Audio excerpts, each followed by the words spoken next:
Igreja Açores, o programa com a atualidade da Diocese para ouvir ao domingo, ao meio-dia, na sua Antena 1 Açores. Olá, cá estamos nós de regresso para mais um Igreja Açores e hoje vamos conhecer um dos 3 futuros sacerdotes da Diocese de Angra. António Santos é um dos diáconos que vai ser ordenado no próximo dia 27 e será o nosso convidado. Mas isto daqui a pouco. Antes disso temos a atualidade da Diocese açoriana.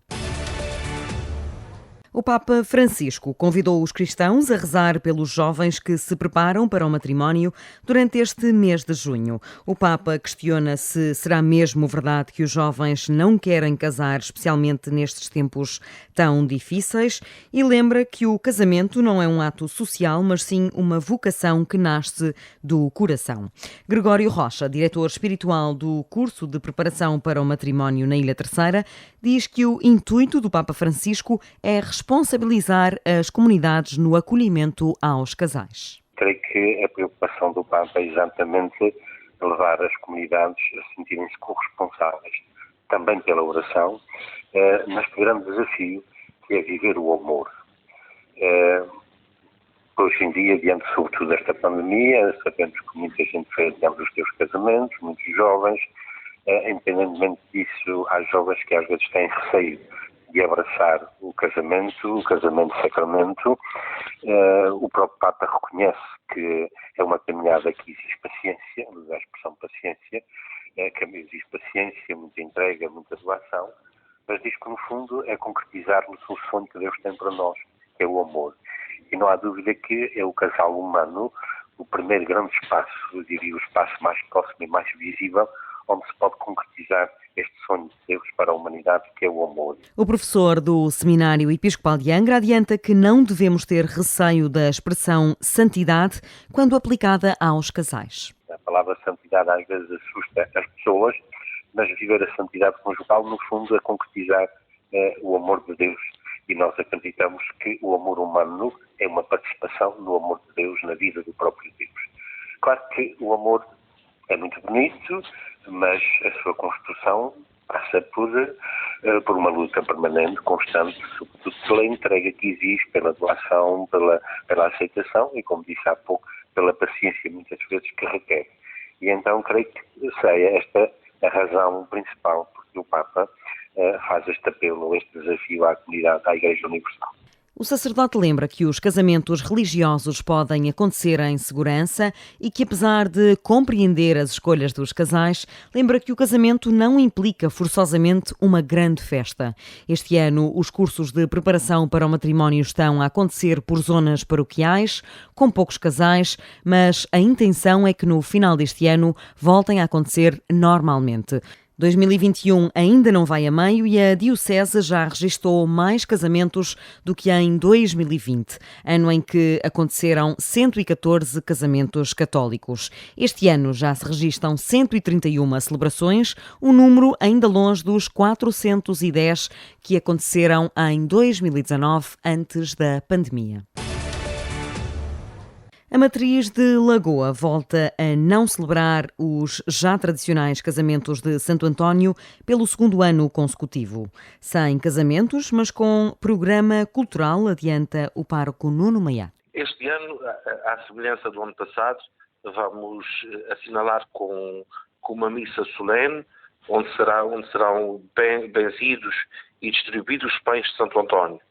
A novidade deste ano está no programa cultural, porque as festas são promovidas em conjunto pela freguesia e paróquia de Santa Cruz, e então, a nível cultural, é que haverá, portanto, um programa o que não aconteceu no ano anterior.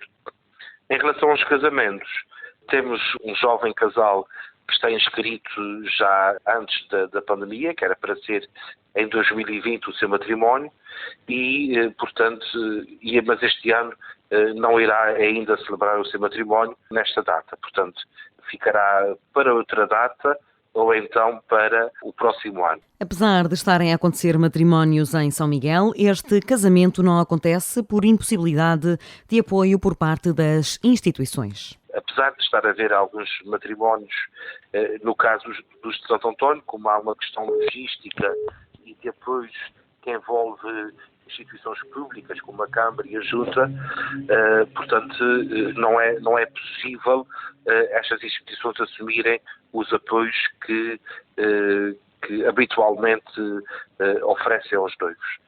Portanto, noivos de Santo António, vamos acreditar que para o próximo ano, para 2022. No domingo, dia 13 de junho, haverá uma transmissão de vídeo de memória das festas nas redes sociais e uma exposição evocativa de outros anos também das festas. Um programa simples, mas que para o pároco pretendem assinalar estes dias tão importantes para a comunidade da Lagoa.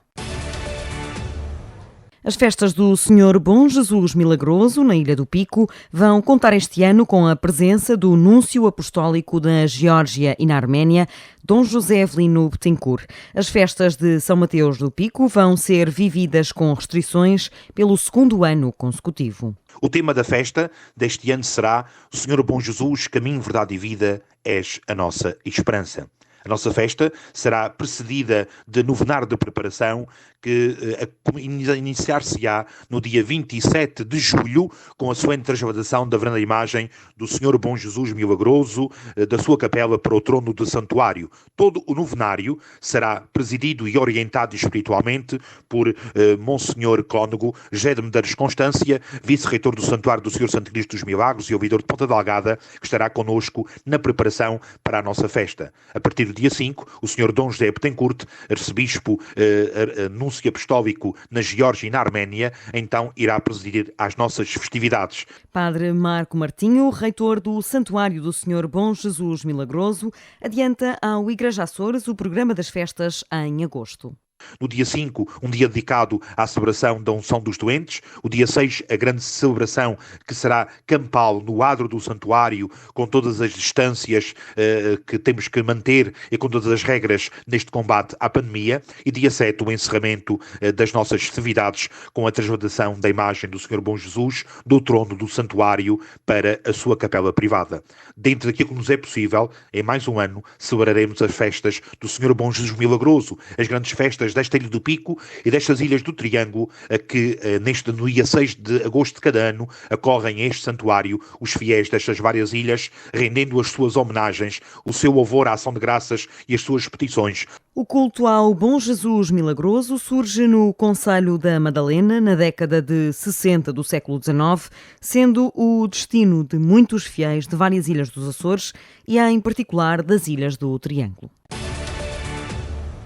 A Cáritas de Ilha de São Miguel, em parceria com o Instituto de Segurança Social e o município de Ponta Delgada, promovem no próximo dia 10 de junho uma Feira do Livro solidária. A iniciativa assenta em 3 objetivos, como adianta José António Gomes, presidente da Cáritas de São Miguel. Aumentar hábitos de leitura junto da população em geral e de uma maneira particular junto dos mais jovens e promover o livro. Portanto, percebendo que o livro é importantíssimo, muitas vezes esquecido, principalmente pelos jovens e pelos adolescentes, e também, conjugado com estes 2 objetivos, um terceiro, que é, de certa forma, dar a conhecer ao público esta nossa oferta.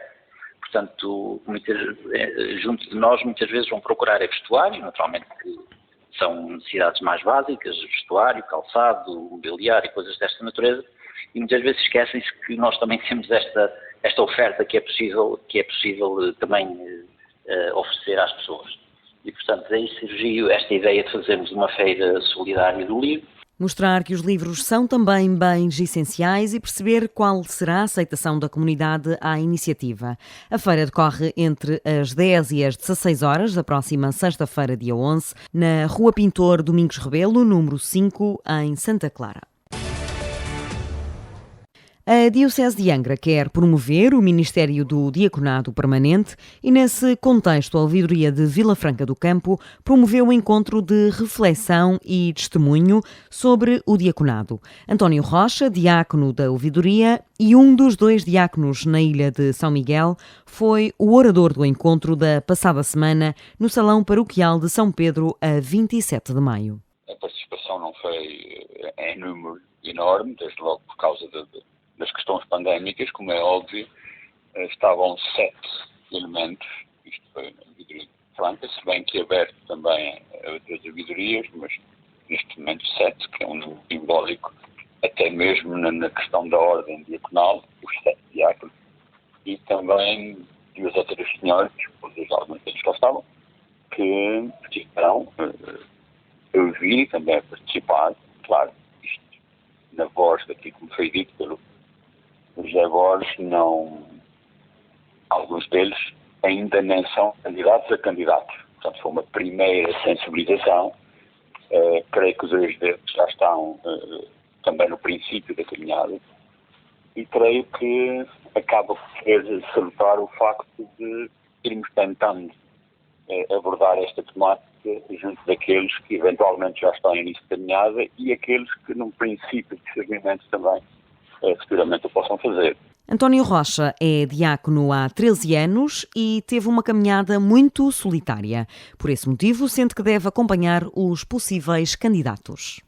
Estejam eles predispostos a servir também nesta dinâmica ministerial ordenada, porque conheço praticamente todos os que lá estavam e todos eles estão ligados, de certa maneira, a movimento específico, colaboram já de alguma forma nas paróquias onde são naturais ou residentes.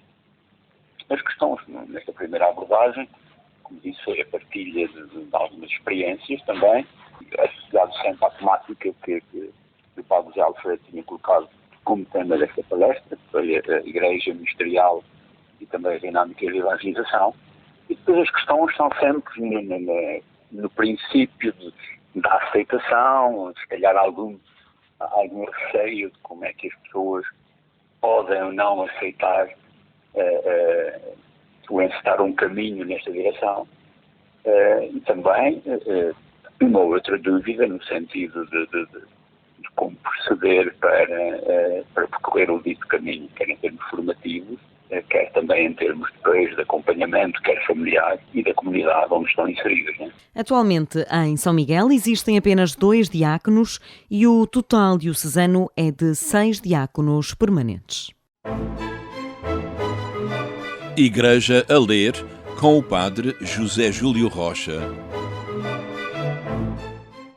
Hoje gostaria de vos apresentar não um, mas 3 livros. Trata-se de 3 publicações de um autor terceirense, publicadas aqui na Terceira, editadas na nossa terra. O autor é Paulo Henrique Silva, fotógrafo da natureza. E os livros são Ilhas de Portugal, O Vulcão de Santa Bárbara e Furnas, Mistérios e Agulhas, que são excelentes publicações de estética fotográfica. Em As Ilhas de Portugal, o autor fotografa algumas paisagens, mas sobretudo plantas e animais menos conhecidos nos Açores e na Madeira. O Vulcão de Santa Bárbara é um conjunto de fotografias a preto e branco do complexo vulcânico da mais alta serra da Ilha Terceira.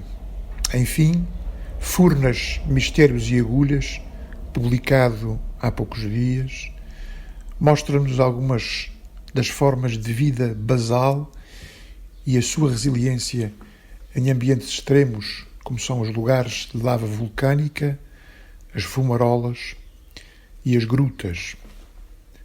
Paulo Henrique Silva não tem uma preocupação meramente estética.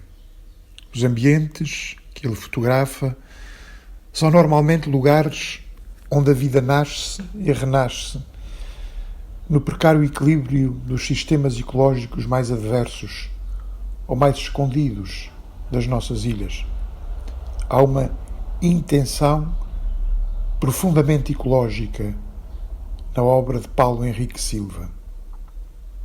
O mundo, e consequentemente também as nossas ilhas, vive uma emergência ambiental. Se não tomarmos consciência do perigo que aí vem e não mudarmos algumas atitudes fundamentais, a catástrofe ambiental a longo prazo pode ser uma fatalidade. E esta é a intenção do autor: alertar, através da fotografia, a consciência humana para o cuidado com os nossos ecossistemas, sobretudo os mais frágeis, para que o homem não seja carrasco da natureza a que pertence. Entre Vistas, com o padre Teodoro Medeiros.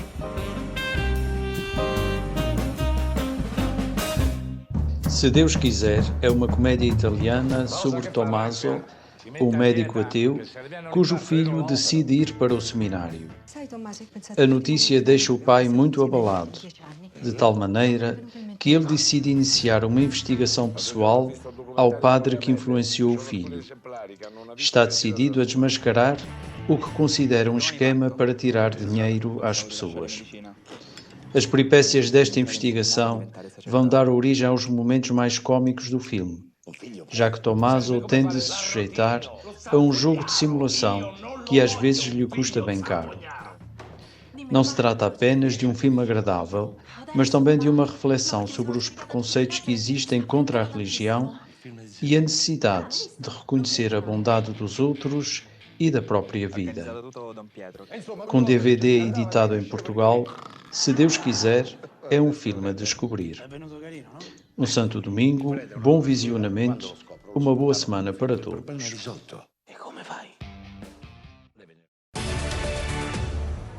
Nos próximos programas Igreja Açores vamos conhecer os 3 futuros sacerdotes da Diocese de Angra.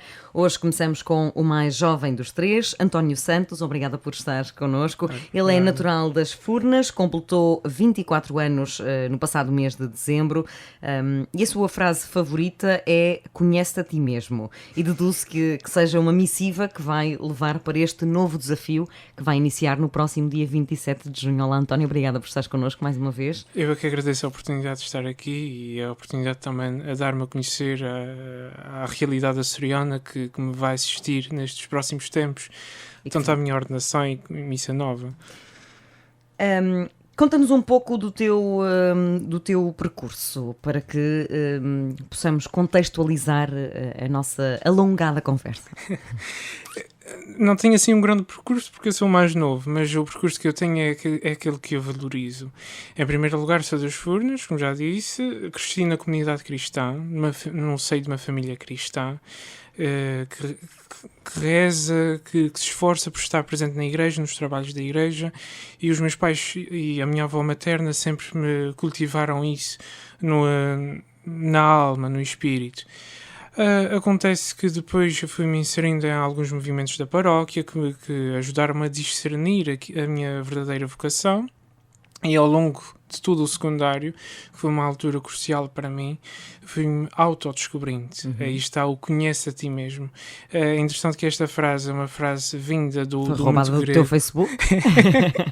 Sim, e roubada por consequência também das épocas gregas, onde os filósofos defendiam muito isto. O homem, para se conhecer, necessita de entrar em si, necessita de entrar na sua realidade. E conhecer-se é um mote para depois conseguir alcançar objetivos, e também é a maneira óbvia que também temos de chegar até Deus.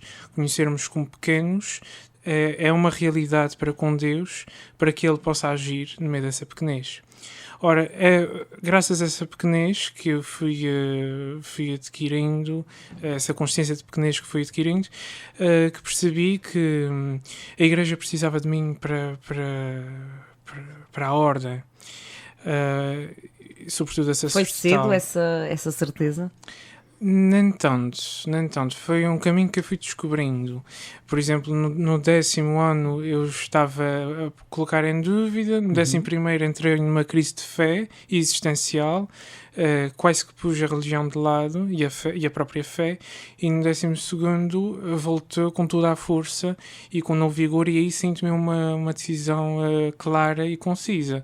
Mas o caminho da vocação, tal como o caminho de fé, é um caminho de avanços e de recuos. A gente está sempre a fazer um discernimento, porque o grande objetivo é realizar a vontade de Deus e sermos felizes na realização dessa vontade, e não propriamente seguir por seguir.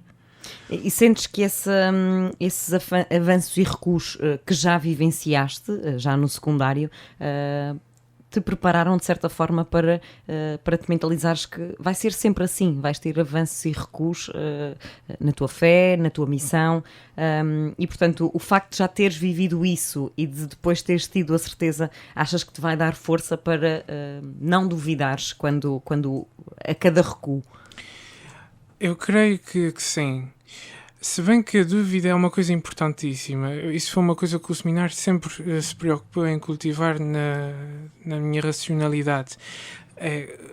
Ter sempre uma dúvida nunca faz mal a ninguém, só faz bem, porque também a fé não é um campo de certezas, é um campo que vai se construindo a partir das dúvidas para se chegar à verdade, e nós por cá nunca vamos ter a verdade eterna, por isso a dúvida é sempre uma constante. Agora, eu reconheço que a dúvida está-me a preparar e vai continuar presente na minha vida, porque é uma questão essencial.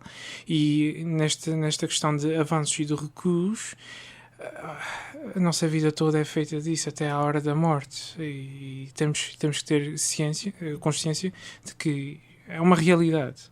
E depois vens para a terceira e ingressas no seminário. Como é que foi esse processo e esse início de vida no Seminário Episcopal de Angra?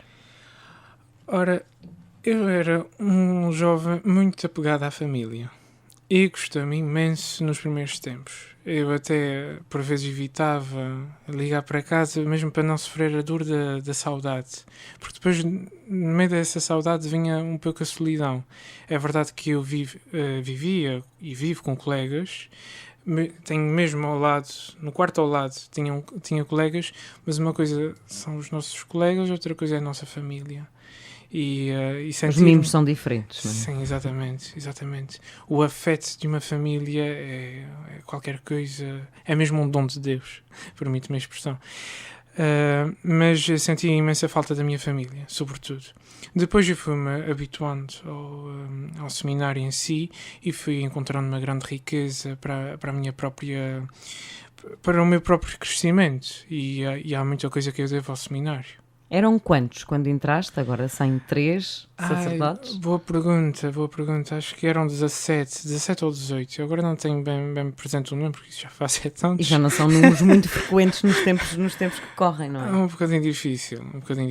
Ainda assim o nosso seminário ainda tem um númerozinho razoável. Sim, está bem cotado nacionalmente, não é? Em termos de participação e de alunos. Ainda assim, à volta de 17, sobrarem 3, se isto continua a ser um saldo positivo, é porque as coisas nacionalmente estão mesmo negras.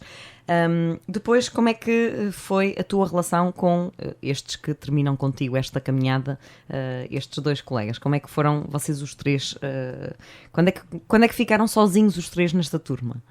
Foi cedo? Foi a meio, mais para o fim? Nós, quando começamos o seminário, nós até éramos 4. Acontece que cada um estava a experimentar para seu lado. 17 não era no teu ano? Não.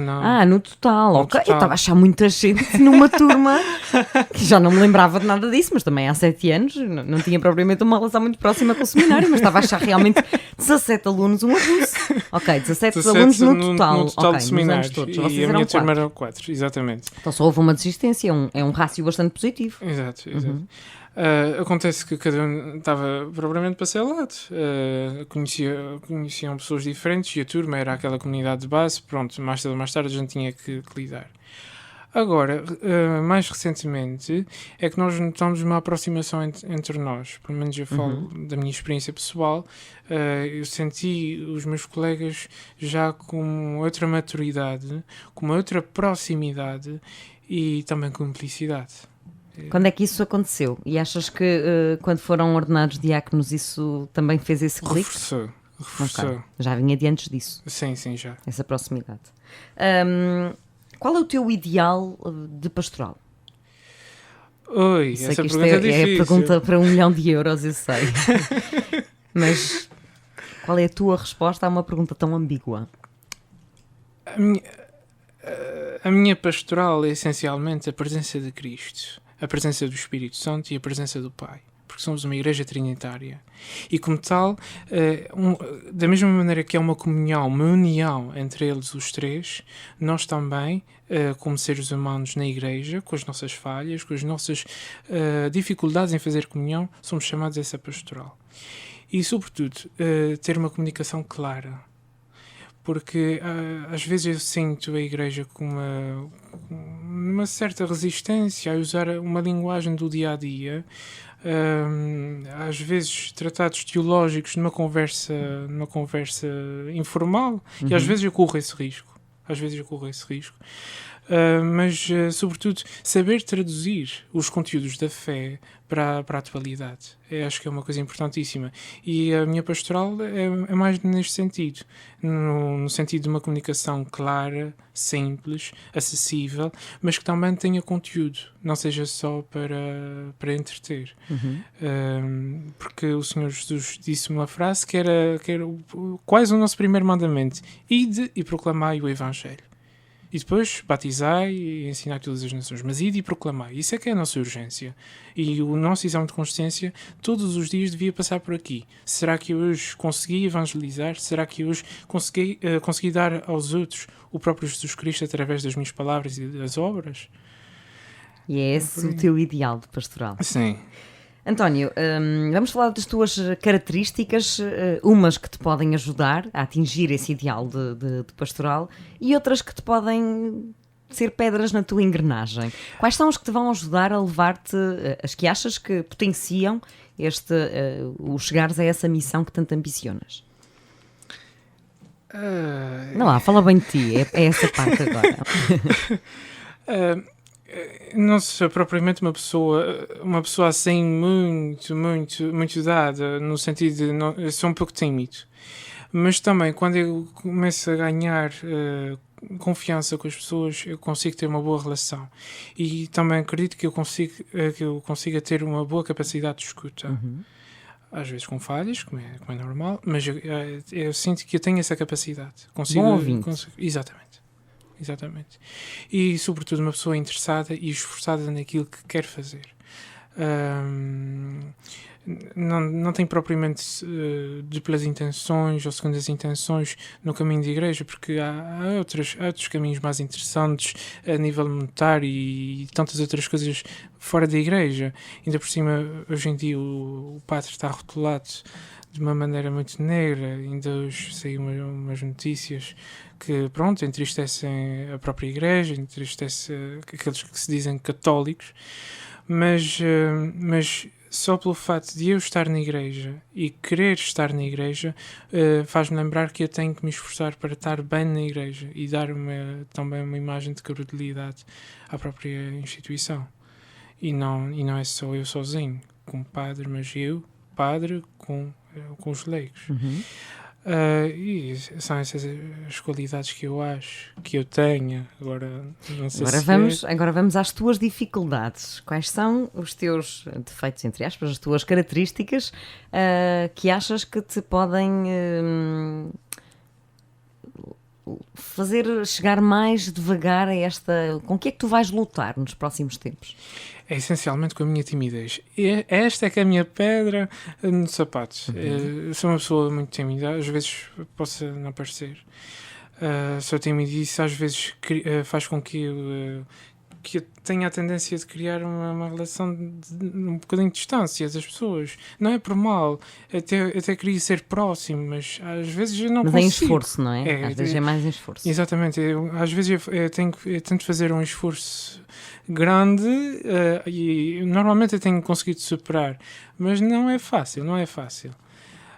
E depois um outro defeito talvez seja o despercebido ou esquecido. Às vezes pedem para fixar coisas e... Acho que isso é um mal da nova geração.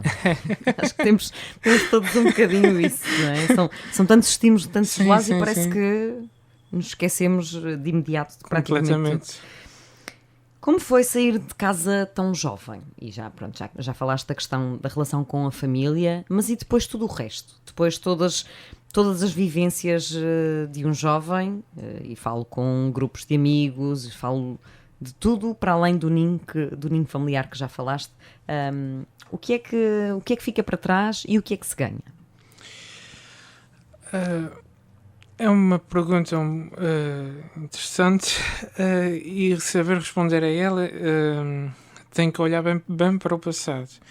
Porque... O que é que sentes que perdeste por teres ido para o seminário? Eu, sinceramente, eu não sinto que perdi absolutamente nada, apenas ganhei. Apenas ganhei. A minha mãe ainda tentou fazer com que eu fosse para a universidade. Ela procurou que eu tirasse um curso universitário e depois, quando quisesse, encostasse no seminário. Mas já desde cedo eu fui bem decidido. E deste muitos sinais, entretanto, não é? Já não eles foram apanhados de surpresa, os teus pais? Sim e não. Porque nunca lhes tinha dito que ia ou que não ia para o seminário. Aliás, até à Páscoa tinha dito que ia ou para a psicologia ou para o ensino, uma coisa assim parecida. Nunca lhes tinha dito formalmente que ia para o seminário, mas dava claros sinais, porque estava inserido em vários movimentos da paróquia, interessava-me pelas coisas, pelos conteúdos da fé, por isso... Há verdades que não são precisas serem ditas, mas foi muito mais o que eu ganhei do que perdi. Dos movimentos onde estiveste na paróquia, quais foram os que achaste que te marcaram mais e que são mais propícios às pessoas descobrirem a sua vocação? Em primeiro lugar, o grupo de acólitos. Aliás, São João Maria Vianney dizia num dos seus escritos que os acólitos são um berço de vocações, sobretudo sacerdotais. E eu achei... Concordas em absoluto. Sim. Porque é importante os acólitos conhecerem o altar, conhecerem o cálice, passa a expressão. E isso fez-me conhecer o sacerdócio também por outras maneiras. A vivência com os meus párocos foi importantíssima. Foram padres, pais, que me marcaram imenso. E também quando fala de ideal, de pastoral, vem sempre à mente a imagem deles e a vivência que eu tinha com eles. Como é que vai ser deixar o seminário agora? Não quero estar a antecipar a dor, mas vai ter que ser, e acho que já pensaste sobre isso, não é? Sim, por acaso já pensei, já há umas semanas que eu tenho pensado nisso. Por um lado eu estou feliz e também de certa maneira inquieto que sai, porque ninguém tem vocação de seminarista. Nós estamos lá em casa há 7 anos, a estudar, a rezar, a discernir a nossa vocação. Gosto da expressão lá em casa. Sim, nós chamamos de seminário a vossa casa, não é? Nós estamos lá durante 7 anos para um futuro que nós esperamos ser aquilo que sonhamos. Por isso que eu estou inquieto, já estou a começar a sentir ainda mais alegria, sobretudo a partir da ordenação diaconal. Eu comecei a sentir a grande alegria da ordem, e agora com a ordenação presbiteral a chegar, sinto um novo vigor. Mas também tenho um certo receio de sentir saudades da comunidade. Porque uma coisa é nós ordenarmos e irmos para a nossa vida, e outra coisa é termos a consciência que nós possivelmente vamos estar sozinhos. De uma hora para a outra perdemos à volta de 17 pessoas para ficarmos reduzidos a nós mesmos num espaço. E leva-me a outros medos, como é o da solidão. Como é que, e vamos fingir que ninguém nos está a ouvir superiormente, portanto, como é que tu te imaginavas o teu ministério seria... enquanto pároco, enquanto num serviço diocesano qualquer, como é que tu te imaginas? O que é que achas que é o teu perfil de sacerdócio, de missão? Eu não tenho propriamente imagem. Eu não tenho propriamente. O que é que gostavas de fazer? Sinceramente. Estar junto ao povo, essencialmente nas paróquias. Foi dela que saí e é para ela que espero voltar. E a psicologia e o ensino não seriam também uma opção para aliar aqui? Sim, eu estou por acaso a pensar nisso ainda, em aprofundar estudos. Agora não tanto pela psicologia, mas sobretudo pela questão da área da história e a questão do ensino, porque são duas paixões minhas que por acaso eu gostaria de aprofundar, mas daqui a uns tempos eu revejo essa prioridade. Agora o sacerdócio. Por enquanto é este o foco, e é um foco muito bom para já. Não é? Exatamente. O que é que os açorianos, e já estamos a chegar ao final da nossa conversa, o que é que os açorianos podem esperar de ti e do teu ministério? Uma pessoa que se esforça por fazer chegar a fé aos seus corações. Uma pessoa que procura as pessoas e procura também levantá-las das suas tristezas, dos seus problemas. Não é retirar os problemas das pessoas, mas pelo menos saberem que tem alguém que está ali para acompanhar, que está ali alguém presente e que se faz presente ali, naquele espaço da vida. Que mensagem gostarias de deixar aos jovens que estão, como tu estavas no 11º ano, cheios de dúvidas? Tenho muitas dúvidas e aproximem-se do Evangelho. Atenção, não é o Evangelho das letras, o Evangelho de Cristo. Claro que o Evangelho das letras vai-nos ajudar imenso, vai-nos dar algumas sugestões, vai-nos dar dicas para sabermos o que é que nós queremos e tomar um novo rumo, uma nova vida. Porque quando eu estava com dúvidas, apesar das dúvidas serem muito boas, a minha cabeça estava a mil, estava muito confusa e passava uma noite da vida. E claro, onde há noite nós ficamos sem saber por onde é que andamos. E às vezes é preciso, mesmo de olhos fechados, agarrar a mão a Jesus Cristo para ver se chegamos a um bom porto. E chegamos. Mas é sobretudo isso. Sabermos que mesmo durante a noite conseguimos a mão de Cristo. O que é que esperas para os próximos dias? Portanto, a ordenação é 27 de junho. A tua missa nova será quando? 11 de julho.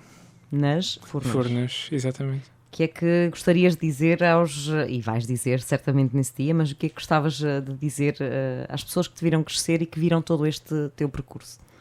Sobretudo, agradecimento. Todas as pessoas que eu conheço, de uma forma ou outra, imprimiram em mim um forte carinho e uma forte atenção para comigo. Mesmo aquelas que eu não gosto tanto ou que criaram mais problemas, mesmo com essas eu aprendi alguma coisa com elas. Pelo menos a não fazer igual, ou não ser semelhante. Mas sobretudo esta imagem de carinho, porque ao encerrar pelo menos uma fase da minha vida, começa agora que eu vou encerrar no seminário, eu reparo que eu fui muito acarinhado ao longo destes anos. E agradecer um por um era a minha vontade, mas também ia demorar dias ou meses. António Santos, muito obrigado e parabéns por este percurso e por esta missão que vais abraçar muito em breve, e que seja o início de um sonho e que seja sempre sonho. Muito obrigado. Obrigada por teres vindo à Igreja Açores. E o nosso programa regressa na próxima semana com mais um futuro sacerdote da Diocese de Angra e com mais atualidade. Igreja Açores, o programa com a atualidade da Diocese para ouvir ao domingo, ao meio-dia, na sua Antena 1 Açores.